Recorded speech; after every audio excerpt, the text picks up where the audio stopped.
Bonjour et bienvenue dans le Flash Info. Nous sommes le 20 novembre 2021 et c'est la journée mondiale de l'enfance, une journée créée en 1954 afin de promouvoir le respect et les droits des enfants. La journée mondiale de l'enfance offre à chacun et chacune d'entre nous une occasion unique de sensibiliser le public aux droits de l'enfant, de promouvoir et de mettre en lumière ceux-ci, mais aussi de transformer cette date en acte concret en faveur des enfants partout dans le monde. RTI 1 fait sa part, c'est pourquoi tout à l'heure, dans le 13h, nous recevrons deux enfants avec qui nous ferons une partie du journal télévisé.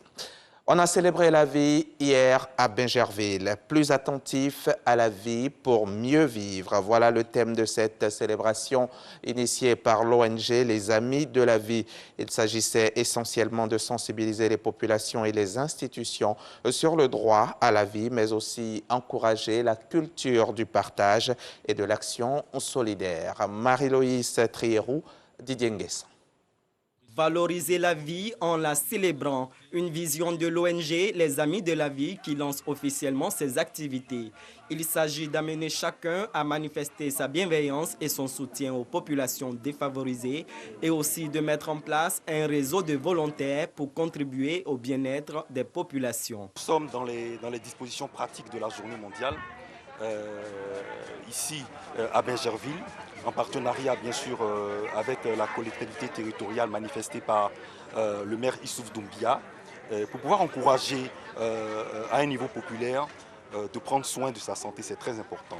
La journée a débuté avec les séances de dépistage du cancer du col de l'utérus, du cancer du sein, du diabète et de l'hypertension et une opération de don de sang. Aujourd'hui, pas mal de personnes souffrent dans les hôpitaux à cause du sang. Et généralement, c'est nous, la population, qui disons, avec tous les sangs qu'on donne là, et puis mon parent est malade, il n'y a pas de sang. Mais combien de fois tu donnes ton sang? J'ai donné un peu de mon sang pour pouvoir permettre à ceux qui en ont besoin de pouvoir bénéficier de ces soins-là, parce que c'est des choses qui sont rares. La vie est précieuse et il n'y a rien de tel que de pouvoir partager de sorte à ce que ceux qui sont dans certaines difficultés puissent avoir accès à ces soins-là. Soucieux de la santé et du bien-être des populations, la municipalité de Bingerville apporte son soutien à l'ONG. La santé est la base de toute fondation. Et l'ONG Vie aujourd'hui vient pour vraiment renforcer la jeunesse, renforcer le sens même de nos actions, parce qu'une fois qu'on a la santé, je pense qu'on peut se lever et tout faire. Les activités vont s'étendre jusqu'au 4 décembre avec des rendez-vous culinaires, sportifs et culturels. Bientôt, un couloir de bus reliant Yopougon à Bingerville. Les travaux débuteront l'année prochaine. L'AMUGA, l'autorité de mobilité urbaine dans le Grand Abidjan, vient de valider le plan de travail. Le budget annuel est même connu. Il s'élève à 13,5 milliards de francs CFA, des ressources qui seront injectées dans la finalisation des études techniques et des formations. Les précisions de l'Anciné Bakayoko à suivre dans le 13h. La MUGEFSI renouvelle ses instances. La MUGEFSI, c'est la Mutuelle Générale des Fonctionnaires et Agents de l'État de Côte d'Ivoire. Les candidatures sont connues. Il y en a 190 qui ont été réceptionnées. Parmi elles, une quinzaine sont inéligibles. Le comité électoral national de la Mutuelle vient donc de rendre publique la liste des candidats retenus. On y reviendra plus en détail dans le 13h avec Godefroy Okambawa. Allons-y au Congo. Congo Hold Up. C'est le nom d'une nouvelle enquête collaborative explosive qui documente d'importants détournements de fonds publics en République démocratique du Congo. Parmi les principaux responsables présumés figure l'ancien président Joseph Kabila et son premier cercle, fruit du travail de 19 médias partenaires associés au consortium européen EIC et de 5 ONG spécialisées. Elle est basée sur l'analyse de millions de documents bancaires et transactions qui ont fuité d'une banque africaine, la BGFI.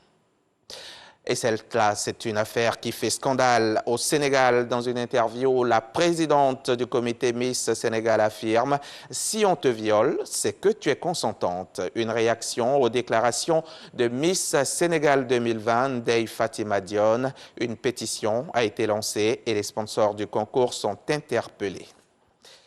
Paris suit le mouvement amorcé par les États-Unis, le Royaume-Uni et Israël la semaine dernière. D'importants efforts diplomatiques sont en cours pour mettre fin à la guerre civile en Éthiopie, qui dure donc depuis plus d'1 an. Mais sur le champ de bataille, la situation militaire continue de se dégrader. Les développements militaires des dernières 24 heures ont forcé la France à revoir quelque peu ses recommandations. Elle conseille notamment aux familles de quitter temporairement le pays ou aux voyageurs d'éviter le transit à l'aéroport d'Addis Abeba, car dans le nord de l'Éthiopie, la coalition de rebelles tigréens et Oromo continue de progresser sur la route qui mène à la capitale éthiopienne. Fin de ce flash, on se retrouve tout à l'heure pour le journal.